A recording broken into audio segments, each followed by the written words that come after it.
CMR shopping mall ఆడి శ్రావణం అతిపెద్ద KG sale up to 61% offer 1+1 combo offer. So ఇప్పుడే shopping చేయండి.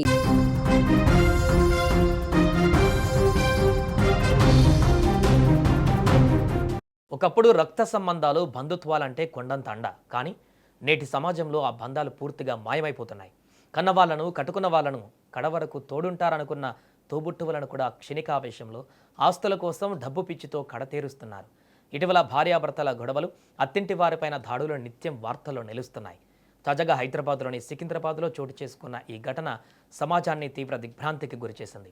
అత్త, అందులోనూ ఓ వృద్ధురాలు అని చూడకుండా ఒక కోడలు చేసిన ఘాతుకం ఇప్పుడు నెట్టింట వైరల్ అవుతోంది. సికింద్రాబాద్ పరిధిలోని చిలకలగూడ ఎరుకల బస్తీలో ఈ యొక్క దారుణం వెలుగు చూస్తుంది.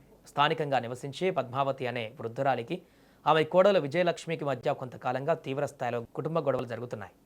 ఘటన జరిగిన రోజు కూడా ఇద్దరి మధ్య మాట పెరిగింది. ఈ క్రమంలో కోడలు విజయలక్ష్మి విచక్షణ కోల్పోయింది. ఆవేశంతో ఊగిపోతూ నేరుగా కిచెన్లోకి వెళ్ళి కత్తి తీసుకొని వచ్చి తన అత్త పద్మావతి పైన అత్యంత దారుణంగా ఘోరంగా దాడి చేసింది. అంతటితో ఆమె రాక్షసత్వం ఆగలేదు.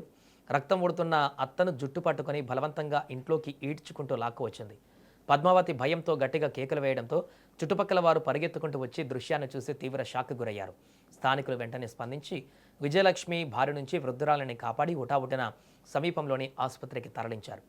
ఈ ఒక్క ఘటన మాత్రమే కాదు, ఈ మధ్యకాలంలో వార్తలు చూస్తే భయం కలిగిస్తున్నాయి. కట్టుకున్న భర్తను ప్రియుడు కోసం కడతేర్చే భార్యలు, చిన్న చిన్న కారణాలకి అత్తమామలపైన భౌతిక దాడులు చేసే కోడళ్ళు, ఆస్తి కోసము కన్న తల్లిదండ్రులనే వీధిపాలు చేసే కడుపున పుట్టిన పిల్లలు. క్షణమే గుణం, ఓర్పు, సహనం అనేవి మనుషుల్లో నశించిపోతున్నాయి. డిజిటల్ యుగంలో సోషల్ మీడియా మోజులు పడి నిజమైన బంధాలకు విలువ ఇవ్వడం మానేస్తున్నారు. ప్రతి చిన్న గొడవకు కోపంతో విచక్షణ కోల్పోయి క్రిమినల్ ఆలోచనలతో ప్రాణాలు తీసే వరకు వెళుతున్నారు. అహం, డబ్బు, స్వార్థం ముందు రక్త సంబంధాలు వెలవెలబోతున్నాయి.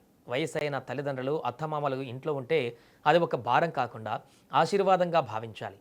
కుటుంబంలో గొడవలు, అభిప్రాయ భేదాలు రావడం సహజం. కానీ వాటిని కూర్చొని మాట్లాడుకొని పరిష్కరించుకోవాలే తప్ప ఆవేశంలో కత్తులు పట్టడం, ప్రాణాలు తీయడం పరిష్కారం కాదు.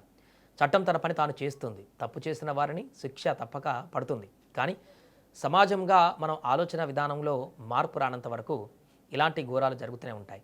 కోపాన్ని అదుపులో ఉంచుకోవడం, బంధాలకు విలువనిద్దాం. ప్రస్తుతం ఈ ఘటనపైన చిలకలగూడ పోలీసులు విచారణ చేస్తున్నారు. క్లూస్ టీంతో ఆధారాలు సేకరించిన అనంతరం బాధితురాలి బంధువుల ఫిర్యాదు మేరకు నిందితురాలు విజయలక్ష్మి పైన వివిధ సెక్షన్ల కింద కేసు నమోదు చేశారు. కోడలు అంతటి దారుణమైన చర్యకు ఒడిగట్టడానికి గల అసలు కారణాలు, కుటుంబంలో చోటు చేసుకున్న అంతర్గత వివాదాలపైన పోలీసులు లోతుగా విచారణ జరుపుతున్నారు. అత్యంత రద్దీగా ఉండే సికింద్రాబాద్ ప్రాంతంలో, అది కూడా ఇంట్లోనే వృద్ధురాలపైన కత్తితో దాడి జరగడం స్థానికంగా తీవ్ర చర్చనీయాంశమైంది.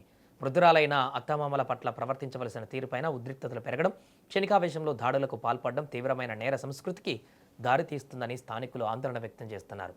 నిందితురాలపైన కఠిన చర్యలు తీసుకోవాలని స్థానిక మహిళలు కూడా డిమాండ్ చేస్తున్నారు.